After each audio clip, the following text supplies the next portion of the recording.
À l'ouverture des manifestations marquant le cinquantenaire de l'Institut des Relations Internationales du Cameroun hier, le chef de l'État, dans un message lu par son représentant personnel, le jeune Mbella Mbella, a appelé le gouvernement à parachever la réforme qu'il a prescrite, afin de faire de l'IRIC une académie diplomatique d'envergure mondiale. Les manifestations marquant les 50 ans d'existence de l'Institut des Relations Internationales du Cameroun ont été lancées hier à Yaoundé, sous la présidence du ministre des Relations Extérieures, représentant du chef de l'État. La journée d'hier se voudra sans doute de celle que les différentes générations d'apprenants et même d'enseignants, personnels d'appui et autres de l'Institut des Relations Internationales du Cameroun, IRIC, n'oublieront pas de sitôt. Certains anciens élèves de cette école, qui a pour vocation de former dans les métiers de la diplomatie et des relations internationales, sont,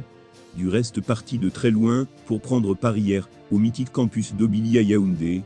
au lancement des manifestations marquant le cinquantenaire de IRIC. Au-delà de tous ceux qui ont un lien avec l'IRIC, il y avait également de nombreuses personnalités issues du gouvernement, du corps diplomatique, du corps enseignant, des invités spéciaux, dont le ministre des Affaires étrangères de la République gabonaise, Michael Moussa Adamou. Au milieu de ce parterre de personnalités, le ministre des Relations extérieures, lui-même ancien étudiant de l'IRIC. Le jeune Mbella Mbella a présidé l'ouverture des manifestations, en sa qualité de représentant personnel du chef de l'État. Le ministre d'État, ministre de l'Enseignement supérieur, PR, Jacques Fam Dongo, a salué une école qui a su adapter ses programmes et son offre de formation dans la leçon inaugurale, sur le thème « La diplomatie camerounaise sous le président Paul Biya, un humanisme pragmatique au service de la paix et du développement », qu'il a prononcé pour la circonstance. Félix Maillu, ministre délégué auprès du Marex, chargé de la coopération avec le Commonwealth, est revenu sur le parcours de l'école, tout en rappelant les grands principes qui fondent l'action diplomatique du chef de l'État. Au rang de ceux-ci,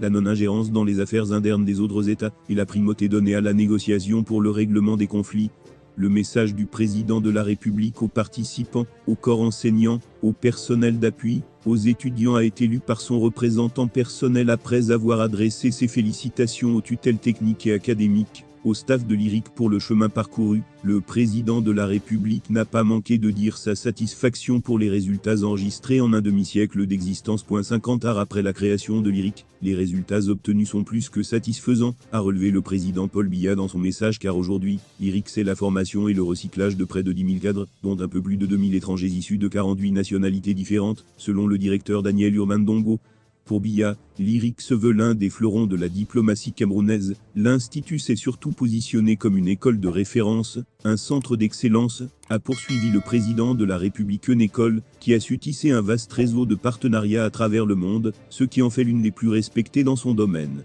Il est question aujourd'hui pour l'IRIC, selon le président de la République, de continuer à adapter ses produits aux enjeux de notre temps, en prenant notamment en compte les questions liées au changement climatique et à l'environnement. Le chef de l'État a engagé le gouvernement à finaliser la réforme qu'il a prescrite pour optimiser les performances de l'IRIC, afin d'en faire une académie diplomatique d'envergure mondiale.